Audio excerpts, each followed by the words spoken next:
Hasil survei terbaru yang dirilis Center for Strategic and International Studies atau CSIS menyatakan elektabilitas Anies Baswedan berada di urutan kedua mengungguli Ganjar Mahfud. Survei dilakukan pada 13 hingga 18 Desember 2023 pasca debat perdana Capres. Lalu faktor apa yang mempengaruhi elektabilitas masing-masing kandidat pasca debat Capres? Kita membahasnya bersama Co-Kapten Timnas Amin Sudirman Said serta Ketua Departemen Politik dan Perubahan Sosial CSIS Arya Fernandes. Selamat sore Pak Dirman dan juga Mas Arya. Selamat sore. Baik, saya ke Mas Arya dulu ya. Mas Arya, faktor apa yang mempengaruhi elektabilitas Amin ini pasca debat Capres berada di urutan kedua tinggalkan Ganjar Mahfud? Ya, saya kira ada beberapa kondisi dan faktor yang mempengaruhi ya. Tidak hanya pasangan nomor satu Pak Anies dan Pak Muhaimin, tapi juga saya ingin menyinggung dua pasangan lainnya. Nah, saya kira beberapa hal yang pertama yang penting dilihat saya kira untuk saat ini adalah tentu ini tren baru saya kira soal debat ya. Tren baru ini adalah gejala baru yang mungkin tidak kita dapatkan pada dua pemilu sebelumnya. Saat kita melakukan survei, kita menemukan ada kecenderungan masyarakat kita saat ini mulai memberikan perhatian yang cukup intens pada performa kandidat di debat calon presiden dan juga mungkin calon wakil presiden ya. Kita misalnya menemukan setengah dari populasi kita menonton debat ya. Dan itu tentu angka yang cukup besar ya. Dan apalagi kita akan ada 3 putaran debat lainnya ke depan. Dan kalau kita tanya, ada sekitar 24%-an orang yang belum mantap dengan pilihannya. Memang angka undecided-nya kita itu masih sudah kecil di angka 10%-an, tapi ada sekitar 24% juga yang masih belum mantap, belum betul-betul yakin dengan pilihannya. Saat kita tanyakan kapan sih mereka kira-kira akan tepat akan pasti akan memilih, itu 5,8% menunggu putaran debat. Dan alasan perubahan yang membuat kita cukup kaget juga dan cukup menarik juga adalah sekitar 12%-an orang juga akan mengubah pilihannya setelah mereka menonton semua putaran debat. Jadi saya kira ke depan debat akan sangat krusial untuk tidak hanya memberikan satu referensi bagi pemilih ya, tapi juga akan menentukan orang semakin mantap untuk memilih atau tidak memilih pasangan tertentu. Nah, yang Oke. kedua yang penting juga yang mempengaruhi suara pasangan calon selain calonnya sendiri, tentu juga adalah soal soliditas mesin partai ya. Kalau kita lihat misalnya secara agregat ya, soliditas 02 dan 01 itu memang lebih besar secara agregat dibandingkan soliditas dari pasangan 03. Itu juga yang mungkin bisa menjelaskan kenapa misalnya pasangan 02 dan 01 lebih unggul daripada pasangan 03. Faktor ketiga saya kira adalah soal penguasaan zona atau penguasaan wilayah.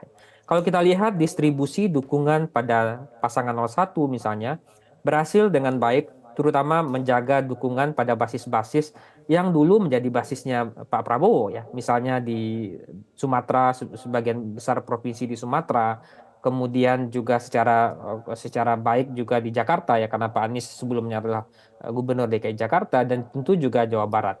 Jadi ini Oke. juga segmen wilayah-wilayah yang secara baik bisa dijaga. Tapi juga ada misalnya perolehan misalnya di timur Indonesia juga angkanya juga cukup bersaing dengan Pak Prabowo. Oke. Sementara kalau kita lihat Pak Prabowo juga beberapa kotak-kotak suaranya di Sumatera mulai dikejar oleh pasangan Pak Anies ya. Dan tetapi pada saat yang sama Pak Prabowo bisa menggandakan kekuatannya terutama di Jawa Tengah ya dibandingkan misalnya kalau kita bandingkan dengan temuan survei teman-teman yang lain ya. Nah, tetapi kalau kita lihat dari pasangan Pak Ganjar yang membuat cukup menarik juga adalah pada basis-basis utama PDI Perjuangan, misalnya di Jawa Tengah dan Yogyakarta, kemudian di Bali dan Nusa Tenggara ya dan beberapa provinsi Indonesia bagian timur yang harusnya bisa memberikan berkontribusi secara optimal pada suaranya Pak Ganjar justru tidak optimal ya. Misalnya di Oke. Jawa Tengah dan Yogyakarta ya. Itu harusnya bisa mendapatkan di atas 60% karena sejak lama eh, Jawa Tengah dan Yogyakarta adalah basisnya PDI Perjuangan, tapi pasangan Pak Ganjar hanya mendapatkan 43. Oke, Terlepas Mas Arya, dari nanti semua kita itu, akan saya dalami kira lebih ke lanjut depan, ya soal yap, soal pemetaan wilayahnya. Tapi saya ingin mendalami dulu tadi terkait dengan formulasi pertanyaan. Satu faktor yang tadi Anda katakan mempengaruhi dari hasil survei ini yaitu adalah faktor debat begitu ya. Nah, debat ini kemudian ada 24% yang menyatakan belum mantap dari hasil surveinya CSIS, kemudian menunggu debat berikutnya. Nah, apakah juga formulasi pertanyaan yang sama ditanyakan kepada yang lain yang sekiranya sudah mantap menentukan pilihannya begitu, bahwa debat itu memang mempengaruhi mereka dalam menentukan pilihan?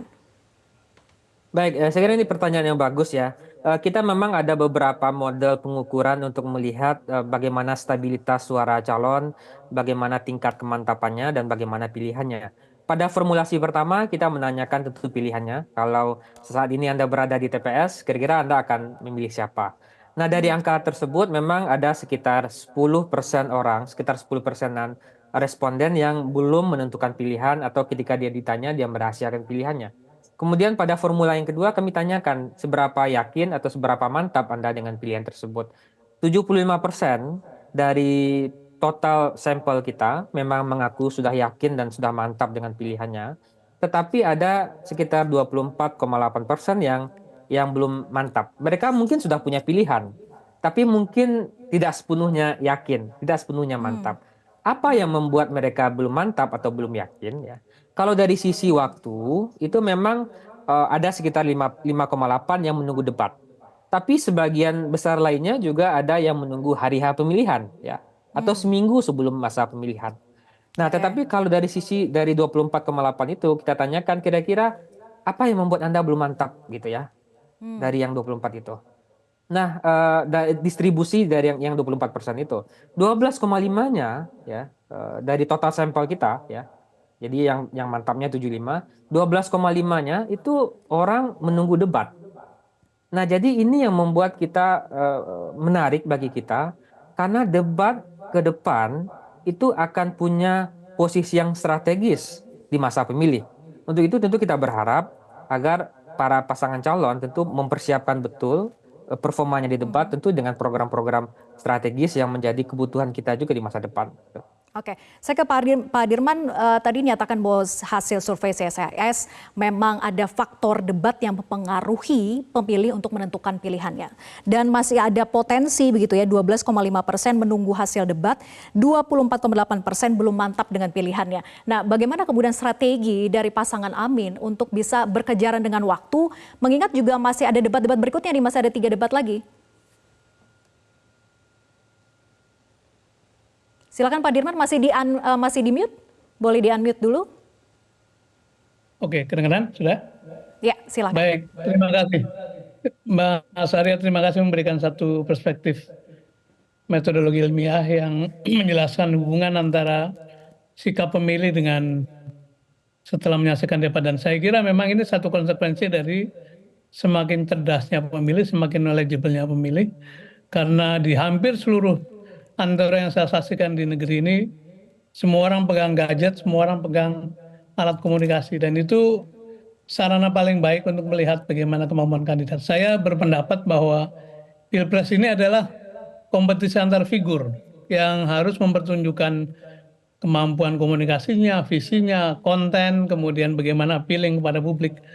Dan benar sekali dalam 2 pekan ini saya keliling ke berbagai kota di Jawa Tengah, di Jogja, di Sulawesi Selatan, hari ini saya di Papua.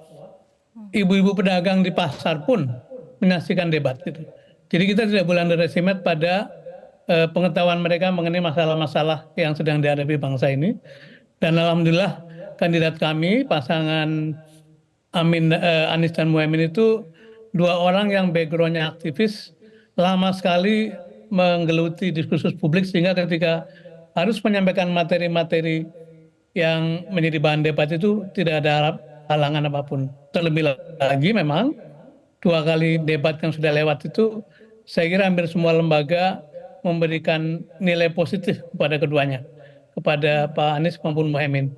Yang juga menarik adalah ada konsistensi antara beberapa lembaga survei yang dipandang masih kredibel, bahwa sejumlah besar pemilih masih menunggu, baik karena belum memutuskan maupun karena belum mantap. Ini bagi kami adalah tabungan, karena dalam pekan-pekan ke depan, ketika mereka menyaksikan tahapan-tahapan debat berikutnya, insya Allah akan menjadi penentu sikap mereka pada akhirnya. Dan kata orang tua kita itu, politik itu mirip ada badmintonnya, ada bulu tangkis gitu ya. Jadi kita bermain hati-hati, kalau lawan salah kita dapat poin.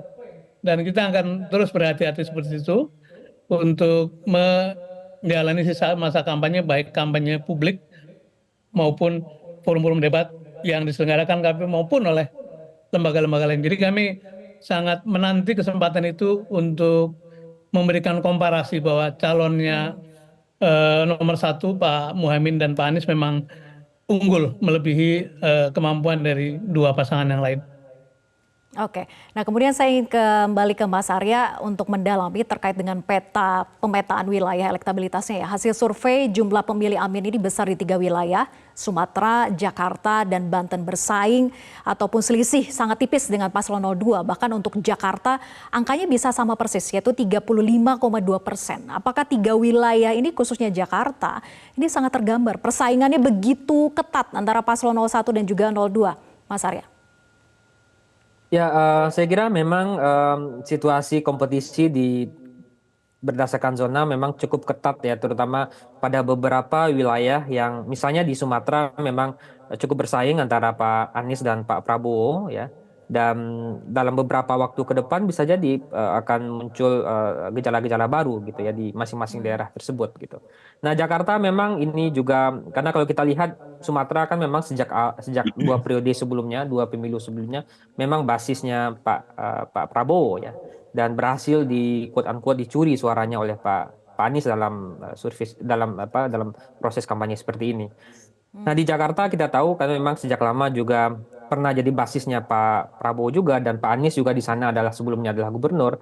Tapi yang menarik juga Jawa Barat ya. Jawa Barat sebenarnya ini salah satu penentu suara juga karena distribusi pemilihnya di Jawa Barat mencapai 17%-an ya. Dan di sana memang Pak Prabowo memang masih di angka 50%-an, tetapi kalau kita lihat selisihnya dengan Pak Anies tidak terlalu jauh ya, sekitar 18%-an ya. Mungkin saya kira baik 01 dan 02 tentu akan bertarung cukup keras ya di Jawa Barat ya karena pemilihnya besar. Tentu juga selain itu Jawa Timur saya kira juga akan menjadi apa namanya, menjadi medan tarung yang berat bagi semua calon gitu.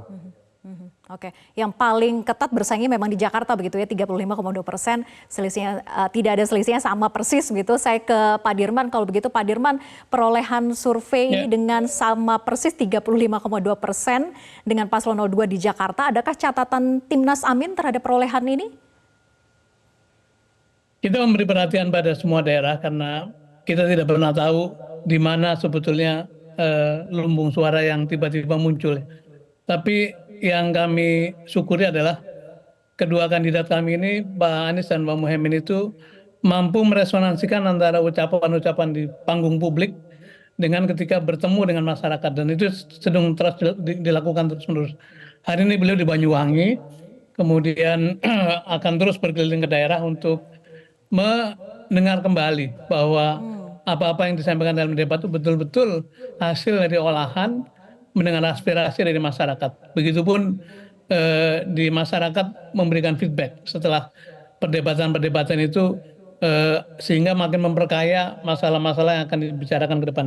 Meskipun tentu saja 3 debat ke depan adalah topiknya akan berbeda-beda, tapi sebetulnya yang ingin dikemukakan Pak Anies dan Pak Muhaimin adalah bagaimana mengentaskan kemiskinan, menghadirkan kemakmuran, keadilan, dan itu menjadi interaksi yang sangat powerful apabila bisa terus bertemu dengan masyarakat dan mengenal langsung apa yang menjadi kebutuhan mereka. Saya tadi ada di satu suku di Sorong di sini yang letaknya tidak jauh dari kota, tapi rupanya di daerah itu tidak memperoleh penerangan, tidak memperoleh air yang cukup, padahal warga itu sudah terbuka oleh jalan arteri yang luasnya bukan main. Yang begini-begini akan menjadi bahan, sehingga saya kira 3 debat ke depan itu Oke. akan makin kaya. Di samping Oke, ada sejumlah forum-forum strategi yang dilakukan diselenggarakan oleh Timnas di Amin tempat gitu ya. lain. Tapi kita akan dalami. Mohon maaf, saya harus potong karena kita harus dengarkan kumandang azan. Pak Dirman, kita lanjutkan saat lagi.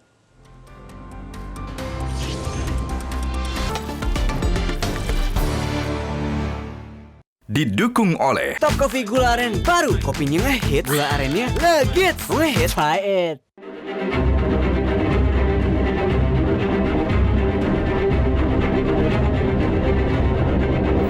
Kekuasaan lebih dari soal bisnis, kekuasaan lebih dari soal uang, kekuasaan soal kehormatan untuk menjalankan kedaulatan rakyat. Kalau kami tidak benar, salah, berkhianat, rakyat yang akan menghukum kami. Di luar sana menunggu banyak ibu-ibu, apakah Bapak bisa membantu menemukan di mana kuburnya yang hilang agar mereka bisa berziarah. Jadi masalah HAM jangan dipolitisasi, Mas Ganjar, ya. Menurut saya Edukasi itu mesti kita tunjukkan dengan sekali lagi teladan dari seorang pemimpin, dan pemimpin tidak boleh ragu untuk memutuskan itu. Kalau kita lihat hukum itu harusnya tegak begini. Inilah hukum. Dalam kenyataannya dia bengkok. Dia tajam ke bawah, dia tumpul ke atas. Dan kondisi ini tidak boleh didiamkan, tidak boleh dibiarkan, dan harus berubah.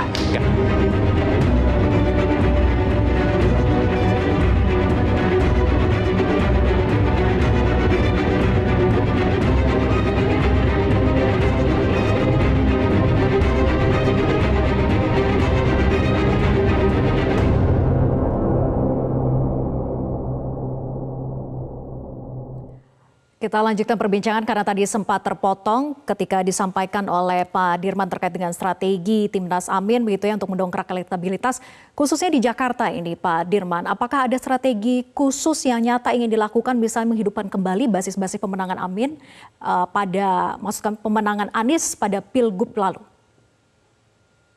Ya, sejak awal memang salah satu basis utama kan Jawa bagian Barat ya. DKI tentu saja karena beliau pernah menjabat gubernur di sana, tapi Banten dan Jawa Barat sesuatu yang sangat kuat. Dan karena itu memang di Jakarta, di Barat itu betul-betul kita melakukan satu pagar betis sampai ke TPS-TPS untuk menyiapkan relawan mengetuk pintu dan meyakinkan suaranya terjaga. Tapi kita tidak boleh underestimate pada wilayah lain, karena seperti saya katakan tadi, kita tidak pernah tahu kedatangan windfall itu dari mana, terutama di saat-saat terakhir menjelang penyoblosan. Jadi kami tetap fokus pada seluruh wilayah yang mungkin mendapat satu tambahan.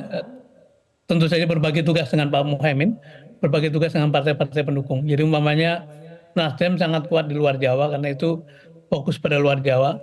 Kemudian Pak Muhaimin fokus di Jawa Tengah dan Jawa Timur. Pak Anies di samping terus berkeliling juga memberi fokus pada Jawa Barat, kemudian Banten dan juga DKI. Ini sejalan dengan apa yang sudah disepakati dalam koalisi. Dan sekarang kan permainannya sudah meluas, yaitu bukan lagi semata-mata perang darat, tapi juga perang udara melalui opini-opini yang diputar, dikembang, disebarluaskan oleh para juru bicara, para narasumber yang terus-menerus mengulas hasil debat maupun persiapan-persiapan debat-debat ke depan. Baik, kemudian adakah sebetulnya survei internal yang dilakukan oleh Timnas Amin untuk mengetahui atau mengevaluasi secara internal begitu, Pak Dirman, untuk membandingkan dengan hasil-hasil survei yang dilakukan oleh pihak eksternal lain? Tentu saja kita punya kajian-kajian internal, bukan hanya survei tapi juga triangulasi melihat keseluruhan, tapi namanya survei internal kan tidak untuk dipublikasikan, tapi lebih sebagai bekal untuk menata strategi ke depan. Dan alhamdulillah apa-apa yang disampaikan oleh lembaga-lembaga eksternal itu konsisten dengan apa yang kami dapatkan, karena memang trennya itu tren membaik. Dan seperti Pak Anies katakan tadi di depan, bahwa gelora perubahan, gelora ingin perubahan itu ada di mana-mana. Saya ini berbulan-bulan berkeliling dan hampir tiap hari sekarang ketemu di terminal, ketemu di restoran, ketemu di hotel, ketemu di penginapan, itu Orang datang menyalami dengan confident, Pak salam amin, Pak kami berdoa, Pak kami ingin perubahan. Itu di berbagai lapisan, di stasiun kereta, di terminal-terminal bis itu mengatakan begitu. Jadi artinya apa? Gelora perubahan itu keberanian dan mengekspresikan niat perubahan makin kuat. Dan itu saya kira konsisten dengan teman-teman survei dari teman-teman yang dengan metodologi yang bisa dipertanggungjawabkan akhirnya menangkap ada tren naiknya perolehan suara dari Pak Anies dan Pak Muhaimin. Kemudian tentu saja kita syukuri gerak relawan seluruhnya terus aktif di lapangan, gerak partai-partai dengan segala macam cara kampanyenya. Dahulu gambar itu sangat terbatas, sekarang gambar di mana-mana dipasang oleh para relawan. Kemudian inisiatif-inisiatif seperti pawai kendaraan, touring itu muncul di mana-mana. Jadi ini semua adalah satu bagian dari makin semaraknya sambutan untuk perubahan dan sekali lagi kita syukuri sebagai satu progres, satu respon dari masyarakat yang ingin menyongsong perubahan bersama Pak Anies dan Pak Muhaimin. Oke, baik. Saya kembali ke Mas Arya. Mas Arya, kalau begitu apakah perubahan peta elektabilitas itu masih terbuka sebetulnya sejauh ini? Baik, saya kira kemungkinan untuk situasi yang berubah dari sisi peta elektoral itu masih sangat terbuka, ya. Dan apakah juga Pilpres akan berlangsung dalam 2 putaran atau 1 putaran? Dua-duanya juga sangat terbuka kemungkinannya, karena tentu dalam waktu yang relatif singkat ini tentu momentum-momentum pasti akan terjadi, ya. Tentu salah satu momentumnya tentu bisa jadi terbentuk dalam debat misalnya, ya. Atau misalnya yang tadi disampaikan Pak Dirman, momentumnya juga bisa terjadi kalau ada kandidat lain yang berbuat kesalahan misalnya. Jadi sekarang situasi saya kira masih cukup dinamis dan terbuka banyak kemungkinan-kemungkinan, ya. Dan kalau kita lihat misalnya dalam 1 tahun terakhir itu kan fluktuasinya itu sangat cepat terjadi gitu, ya. Ada kandidat yang selalu berada di nomor 1, tiba-tiba drop ke bawah, nomor 2 dan seterusnya. Ada yang berada di nomor 2 kemudian naik ke nomor 1 gitu, ya. Ada yang nomor 3 naik ke nomor 2 dan 1. Semuanya bisa terjadi dengan cepat gitu, ya. Dan kita tidak tahu apa yang akan terjadi dalam 40 hari ke depan, ya. Tapi paling tidak kita melihat dan kita menyampaikan di rilis bahwa kemungkinan untuk 2 putaran terbuka, kemungkinan untuk 1 putaran terbuka, dan salah satu faktor yang menentukannya tentu saya kira adalah debat gitu. Oke, adakah pembagian zona ataupun wilayah yang sudah sangat mengakar gitu untuk dikuasai oleh salah satu paslon saja? Saya kira juga kalau data ini menunjukkan tidak ada, ya. Semuanya masih sangat fluid gitu, ya. Misalnya tadi contohnya saya ambil di Jawa Tengah. Jawa Tengah itu basis tradisionalnya PDI Perjuangan yang diharapkan bisa menyumbang paling tidak 60-70% suara bagi Pak Ganjar. Tetapi di survei ini hanya 43,5% yang menyumbang suara bagi Pak Ganjar misalnya. Misalnya juga di Jawa Tengah juga itu juga akan bisa jadi akan terbelah 2 gitu, ya, dan segala macam. Jadi daerah-daerah zona-zona itu sekarang itu bisa saja berubah dengan cepat dan bisa saja tidak menunjukkan situasi-situasi yang terjadi di masa lalu. Misalnya zona ini mungkin akan lebih dekat ke pasangan tertentu, dia bisa berubah dengan cepat gitu, ya. Karena perubahan-perubahan dinamika-dinamika itu bisa saja datang dengan cepat gitu. Oke, perubahan peta elektabilitas masih terbuka, masih mungkin terjadi tergantung bagaimana momentumnya begitu, ya, dikelola oleh masing-masing paslon untuk bagaimana juga mempersiapkan 3 debat yang berikutnya. Ternyata debat ini memang mempengaruhi terhadap hasil survei. Terima kasih Mas Arya dari CSIS dan juga Pak Dirman dari Timnas Amin. Terima kasih sudah bergabung bersama kami di Prime Time News. Selamat malam. Jelajahi cara baru mendapatkan informasi. Download Metro TV Extend sekarang.